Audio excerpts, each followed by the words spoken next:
Hello and welcome. We have the finals of our May Highlander event here at General Games in Australia. My name is Jimbo. I'm joined by Marcus Mailer in the booth. How you doing? And our final today is Graham King playing Big Red versus Luke Mulcahy, or Mulch as we might call him, playing Scapeshift. Yeah, so Mulch, very avid Highlander player, obviously a member of the points committee. Look, I don't know if I've ever seen him play what I would call a traditional deck. Oh man, he plays some brews. I mean, I've never seen him play something that anyone else would ever play. No, never. It is anything he plays is a Mulch brew. He plays cards that a lot of people don't even know are cards. So he's won some of our previous monthlies with such famous decks as the Thran Turbine mid-range deck, the Balancing Act combo deck. Yep. And now he's in the finals with Jund Scapeshift. He did something quite crazy with the Hermit Druid deck as well for a long time there too, didn't he? He's played a lot of Hermit Druid. It seems to be his go-to for competitive events. Right off the bat, we see 3 points Demonic Tutor. Yep. Let's see what he's fishing out here. So on the other side of the table, we have Graham King, who has been on camera a few times today. Yeah. Playing the same Big Red deck, obviously. That's the rules. Look, it wasn't planned for him to be on every round that we covered, but... Yep. So he's sitting there with a Ghost Quarter, basic Mindstone, and a Decimal Points. All right. And a Sin Prodder. So Luke's showing off 6 of his points. 6 of his 7. Because why not, right? If you got him, show him. So interesting. So did he tutor directly for the Time Walk there? There is no way of knowing, but I believe so. Interesting. So he feels he has the win. So he feels he can just win here? Look, it keeps Sin Prodder activations off. An Explore is sometimes a fine card, especially when it untaps all of your lands. All of this Scapeshift deck needs to do, assumably, is get to turn 7 or 7 mana. Yep. And cast a Scapeshift into the majority of time. That's going to be lethal. So he's got the Valakut in hand. Yeah, the issue he's going to find here is that he's holding the Valakut, and his opponent has a Ghost Quarter in play, which means he can't actually kill with Scapeshift with the Ghost Quarter on the board. Yes. If you cast the Scapeshift, Graham can Ghost Quarter the Valakut in response. Yep. And normally this is protected by the Valakut being in the deck, and you search it out with Scapeshift, and then the triggers have happened, and the Ghost Quarter can't interact. Yeah. But as it currently is, Valakut's in hand, and that's going to be a bit of a puzzle for him. Yes. So, look, Luke, a very deliberate player, thinks through his lines very deeply, considers lots of options. Definitely something he's aware of, and definitely something that he'd be considering and thinking about. Probably why he's in the tank right now is considering what his options are. So plays a Tri-Belter there. Tri-Belter's great. It has the opportunity to block the Sin Prodder and then do its job. And immediately Grim Tutors. This is interesting here. Not sure what he's tutoring for here. He's grabbing the Scapeshift, which is a bold call. Yep. Feels like he can still do it. Through a Ghost Quarter. This is interesting. It's possible that he has interaction with the Ghost Quarter, perhaps a Ghost Quarter of his own, something along those lines. The other card in his hand is Bring to Light, a sort of pseudo-tutor. Lets you cast the Scapeshift from your library. It does, yes. Grabbing Goblin Dark Dwellers here. The obvious targets for that being Time Walk and Demonic Tutor. Yeah. Yeah, there's definitely stuff to be cast. About 6 points worth. There's a Sin Prodder. That's some damage. Showing that off, yeah. So Luke has the option here with Sin Prodder of either putting the Chandra in Graham's hand or taking the damage equal to the mana cost, so 4, and putting the Chandra in the graveyard. I think he just gives him the Chandra, right? He did miss land 3. Yeah. He played the Sin Prodder off of Mana Rock and then missed land 3. I think he just gives it to him, right? He doesn't care. He's going to kill him before it becomes relevant. Look, you say that, but the Sin Prodder does have Menace. It needs a second blocker to go with this Tri-Belter. If you take 4 here, get attacked by the Sin Prodder, that's 7 damage. You're on 8 already. It's not a comfortable position. Yeah. So he just gives him the card. He has to just give it to him. Graham draws for turn. That is a Soul Ring. All right, so that'll cast a Chandra. Actually, no, he needs the double red. No double red. And he desperately wants to leave this Ghost Quarter open this turn. If he taps that Ghost Quarter, he is probably dead, and Graham knows that. Yeah, Graham definitely knows that. He's seen this deck before, or at least he's seen Luke playing this deck before, or something very similar. The double Mana Rock play, in with the Sin Prodder Menace, so definitely no blocks here from Luke. No blocks, can't get the value off the Tri-Belter. Did he just block with the Tri-Belter? No. Took the 3 damage and then end step, sacking the Tri-Belter. No, sacks it. Okay, cool. Going for land 6. The majority of the time, that means land 7, Scapeshift 21. 21. Oh, 18. My bad. Yeah. I'm thinking modern where fetch lands and shock lands normally make the 18 the lethal. Yep, 18 is this what format. You really need. you need the full. You need the full amount. You need 8. Got to pay the ferryman, but not relevant here because the ghost. Oh, that's an interesting line to take. Okay. Maybe he has some information about the lands in Mulch's deck. Does he only play 2 forests and 2 swamps? Maybe force him to fetch out a swamp here. Sorry, a mountain? Maybe, but he's still... Is he... He doesn't know that Valakut is in Mulch's hand. Yes, that's the problem. And normally Ghost Quarter doesn't interact with the Scapeshift in any way. No. So in his opinion... Yeah, so I think you're correct. I think you're correct in that there's only 2 basics of each colour. Yeah, 2 forests, 2 swamps, because if you're Mulch, you're definitely not grabbing a mountain out of choice here. No. You want your two basic... You definitely want your 2 basics of each. Mulch drawing for turn.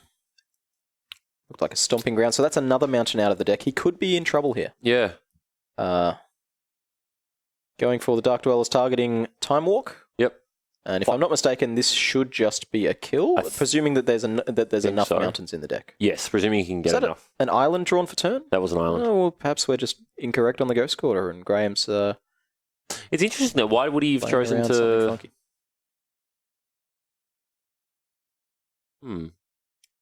I'm interested as to why Graham cast it and why Mulch fetched. Yeah, I'm curious. Because it's also a May. Like you don't have to get the basic. Well, Graham's now on 16, which changes the maths for Valakut. See him sacking 6 lands here. Yep. Which will be 6 triggers of 3 for 18 damage. Let's see if he hasn't made a mistake somewhere. Yeah, Graham letting him play it out. See what happens. Hearing some giggles from the table. Oh, right. The Bring to Light has to find the Scapeshift first. Yeah, of course. Cast Bring to Light, sack 6 lands. 2, 3. The extra non-basics that have been printed with the card types have been a big 5. boon for this sort of deck. Yeah, Graham's ready to scoop it up. Season off. Yeah. 3 years ago, you just had Stomping Ground, Tiger. Yeah. Shocklands and Jewel Lands and basics. Now you've got quite a few shared types. Yeah, you've now got the Battle for Zendikar, Tango Lands as they're so-called. Yep. And you now additionally have the Cycling Lands. Yeah, exactly. So quite a few more. You can play 4 Tigers for... Graham having a read of Bring to Light here, seeing why it killed him. Yep. So... Put that one in the memory banks for the next time. So now you can play 4 Tigers, 4 Bayous, Well, not in truth, but in function. Yes. At least in terms of their type. Looking through Mulch's sideboard here, I see is that a Sphinx of the Final Word? It might be. It's a Sphinx. I can't believe it. It shouldn't be. I do have some info on Graham's sideboard here that may be able to give us some insight on what's going on his side. So what's he looking at here? He's going to be looking at Magus of the Moon to go with the Blood Moon already in his main deck. Yep. Possibly even Boil. Oh, I don't know about Boil. I don't think there's enough targets. There's some, and some might be enough. Yeah, maybe. But outside of that, it's the next one down is Trinosphere or Chaos Warp. Yeah, look, nothing. These aren't where you want to be. Nothing incredible. He's probably going to be leaning on the moons a lot here. See Mizzix's Mastery in the front of Mulch's deck, looking at boarding that out. Yep. Somewhat slow. Pernicious Deed, Tireless Tracker, all being pulled to the front. Yep. Pernicious Deed is an interesting one in this matchup. If you can tag a couple of mana rocks, that often leaves the big red deck with a bunch of 5s and 6s in hand and no way to cast. Yep.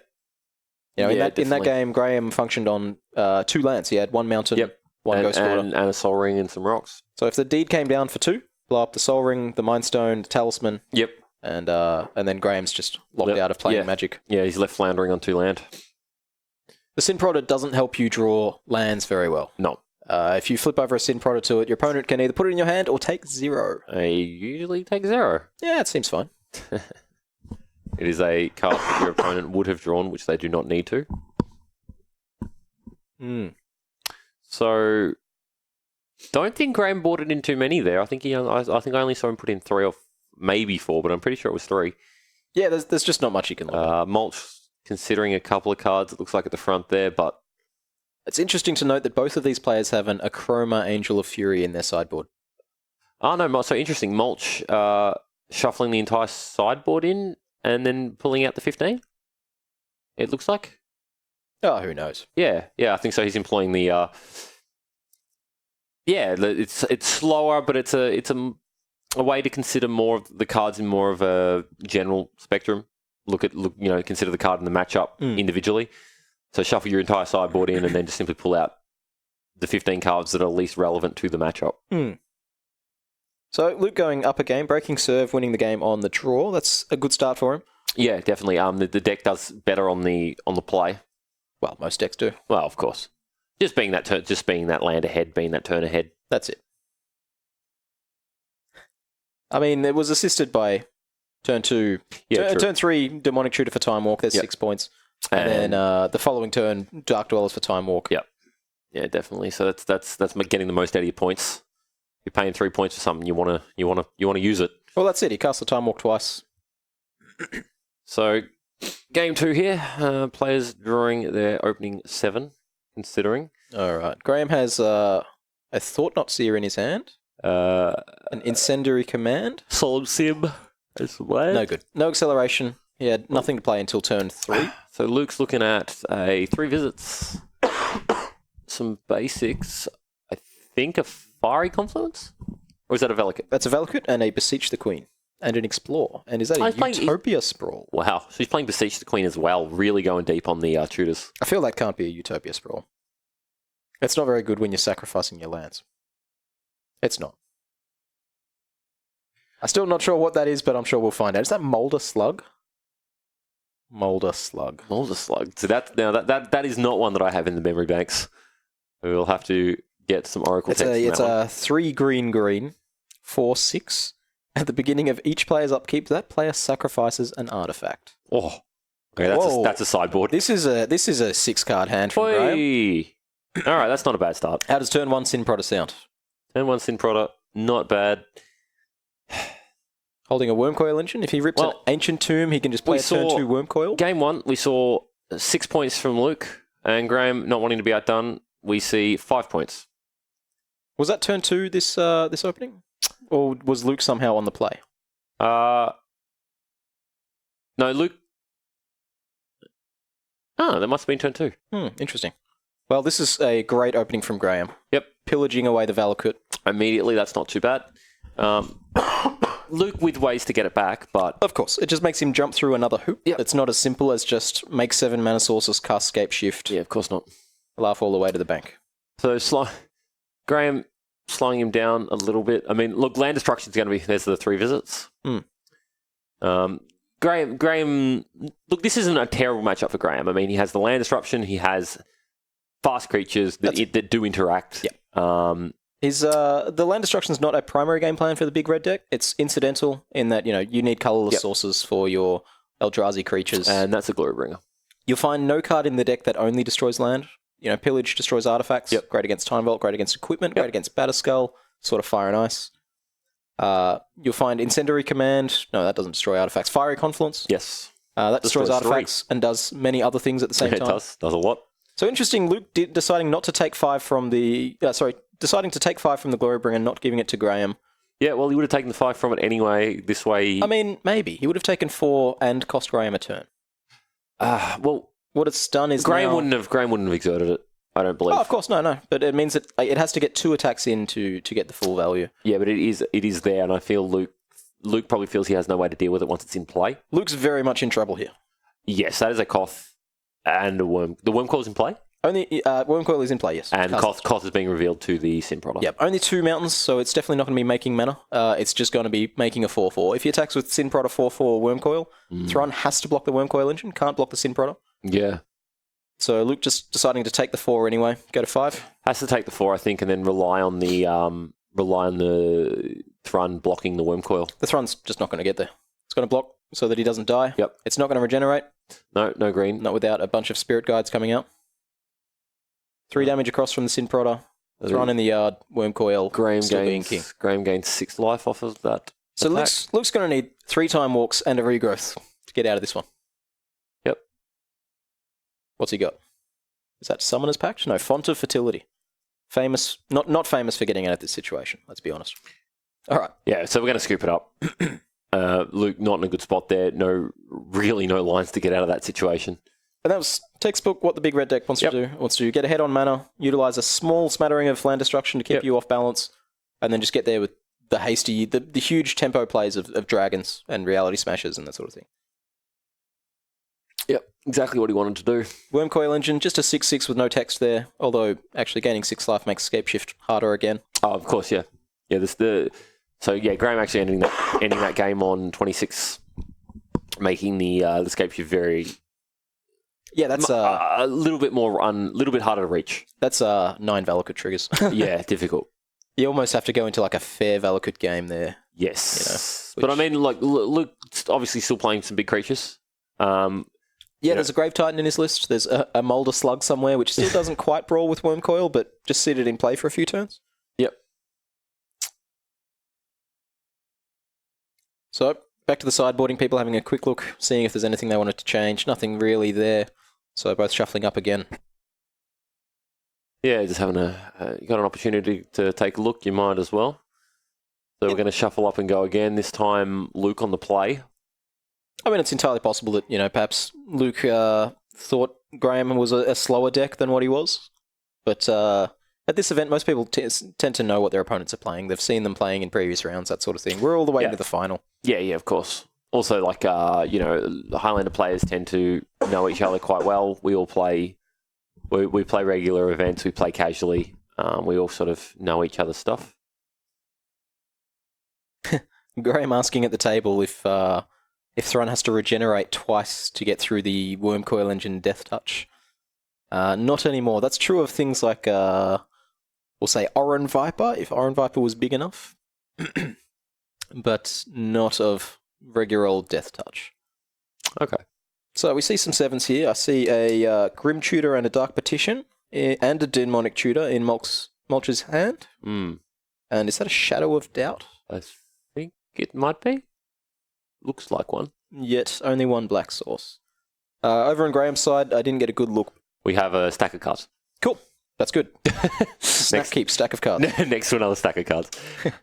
Which one's his hand? The 53 card? Judge. I'd probably keep 53 cards. Yeah, seems good. So that's an Ugin, that's a Mana Glory Vault. Bringer, that's a Mana Vault, that's a land. All that right. seems like a keep. So that's turn 2 Glory Bringer. And is that a Sol Ring? Sensei's top. Sensei's top. Oh. Banned in Legacy. We're not playing Legacy. Not as good. Not pointed in Highlander. Shoutouts to Simon Freiberg. Mr. Fry himself. So this is a turn 2 Glory Bringer. Turn 3, if he draws a land, he's got a Pillage. Yep. That's great. From turn 2, starts the pressure, attacking for 4. Turn 3, put him off balance with the Pillage. Yeah. Luke going to 6. We'll see. So yeah, look, this is what Big Red wants. Well, Marcus, look, Mana Vault does have a downside. He's going to cast a turn 2 Glory Bringer. He's going to attack for 4, but he's going to take 1. Yeah, and then he's going to take 1 again, and probably again, and then at some point he'll stop taking 1. Man, I actually don't know if he is going to stop taking 1. He probably doesn't. 1 from the Mana Vault, 4 from the Glory Bringer. I'm not the best mathematician, but Luke might have some amount of say. Well, that's it. Luke could just have a blisteringly fast start with some acceleration into a Grave Titan or something along those lines. Yeah, could be a lot of things. So it looks like his Snap keeps this. It's a 6. It has lands and spells. From what I see, it's Dark Petition, Diligent Farmhand. What's he scrying there? That is the Molder Slug. Molder Slug. So we're putting that away. I'm a little unsure on the black card at the front of his hand, but I'm sure we'll find out soon enough. Yeah. I'm going to see a Diligent Farmhand come out. Yep. It's got 2 mana sacrifice to search for a basic land, put into play tapped. Yep. Rapid growth on a go. Makes the 6 more keepable as well. Graham, of course, leading with the Mana Vault. Yep, as foretold. He's not playing as foretold. No. Just the as foretold Mana Vault. I believe it's a Skeletal Vampire in Mulch's hand. Could that be right? That's an interesting one. It's a great mana sink, and it blocks dragons for a long time. Mm. And possibly another card that he's playing is the Demir House Guard. Yeah, Demir House Guard, it's a 4-cost with some text on it. It also transmutes for Scapeshift. That's the important thing that it does. Yes, it does. The deck obviously spattered with quite a few tutors in the form of just direct tutoring and obviously transmuting. Well, I mean, if you're playing a card that says 4 mana, your opponent loses the game. Most of the time... Oh, interesting here. He's gone with the Mouth of Ronan, which means it's not Glorybringer, it's Batterskull. Batterskull. Okay. All right. So still 4 damage a turn, still 1 damage a turn on the Mana Vault. That still seems fine. 1 damage a turn on the Mana Vault. Now probably negated by the 4 damage of lifelink on the Batterskull. Yes. It does open itself up to some more answers, though. I would expect Luke has more answers to an artifact than he does to a dragon. Being not in white, being not really the sort of deck that can play black removal. Yeah. But it's definitely the sort of deck that could play a Shatter, a Colligan's Command. Yeah. Be interesting to see if he has... I mean, is he going to be trying to interact on that level? Like, is he going to try to be deal with... Like, from what he's seen, the reason he'd be leaving in the artifact, like any interaction with artifacts, obviously would be for the mana rocks. Would he be trying to fight on that level, or would he sort of be accepting the fact that Graham has fast mana and being done with it? Luke can't really try and attrition out the threats, but it is removing the mana rocks is a great way to. It does slow down the big red deck. My co-commentator here having a bit of a rough time. Oh boy, breathed in the wrong way. So we just saw a pillage on the green source. Yeah, so the Diligent Farmhand being sacrificed in response. Yep. Probably going to get a replacement green source. As I was saying, blowing up the mana rocks can just strand your opponent with a bunch of dead cards in your hand. If you look in Graham's hand right here, you've got a 6-cost, a 5-cost, and an 8-cost. Yep. And he doesn't have any mana rocks in play. Mana Vault is there, but not really functioning. Yep. It did its job once. That's all it needs. It will be untapped at some point, and then will probably assist in casting an Ugin. Yeah, I mean, Ugin's good. Batterskull is doing a great job as it is. Tyler's Tracker coming down for Mulch. And a land grabbing a clue token. Settling in for the longer game. Yep. This is only going to work if you can remove this Batterskull. Although, that said, this Skeletal Vampire in his hand, given enough time, will be able to block Batterskull forever. Yes, that's what it does.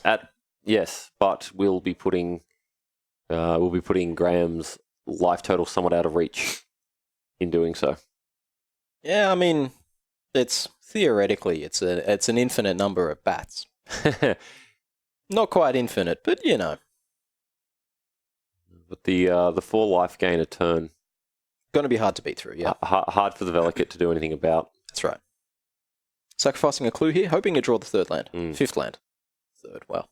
Yes. 1/1 counter on the Tyler's Tracker. Nice big clue. Luke's still perfectly fine on land here, despite having been pillaged. No blue source, that's important. Yes, has missed the blue source, so cannot play the 3-point explore.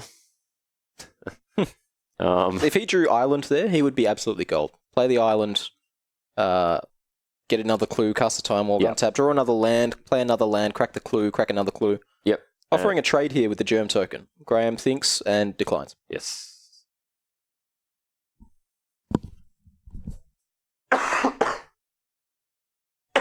So, over to Graham.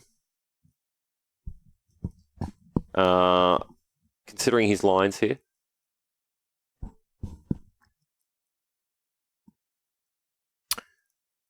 So let's see. So what do we got? Draws a City of Traders. That's big. Draws a City of Traders. That is a Glorybringer. Shazam. And that is big enough to... Bam, shabam. That is going to be... Yes, that's going to be exerted. That deals with the... Tyler's Tracker. Tyler's Tracker. God, name just slipped out of my head. And that's such a huge tempo play. It is. That is huge. That's Luke down to 3. Yeah. With a 4/4 Batterskull. Oh, man. I wish this game could go longer. You want to know why? Why? Have you ever seen a Glorybringer with a Batterskull on it? No, but it would be nice. It would be impressive. Yeah, I haven't seen it either. But man, I want to. Do you gain the life off the damage it deals when you exert it? Yes, Glorybringer deals 4 damage to target creature, and Glorybringer has lifelink. Yep, that makes sense. So it would attack, smash this Tribe-Elder for 4, gain 4 life, smash Luke for 8, gain 8 life. And that's a Koth. That's a Koth. That's going to be a big lethal. attack. And Big Red doing big red things. Yeah. Well, yeah, that was game 2. Not quite as interesting as the previous matches. Luke never really getting a solid footing. Yeah, Luke just sort of got taken out of the game in game 2. Game 3, he made a good fight of it, considering the turn 2 Batterskull. Yes. Well, so that is Graham King cleaning up the Highlander event here at General Games. Yeah, big pile of store credit for him for his victory. Yes, cleaning up with the Big Red, a deck that you actually... I penned the first iteration of this. Graham put all the good cards in it. I just wanted to put Combustible Gearhulk in a deck, man. Is he even playing it anymore? Yeah, it's really good with sneak attack. Oh, good. All right. Well, anyways, that's been the final. Graham King cleans it up. Luke runner up. Gonna get some store credit for his trouble. Of course. And with that, we will sign out and see you at the next one. Catch you then. Thanks, guys.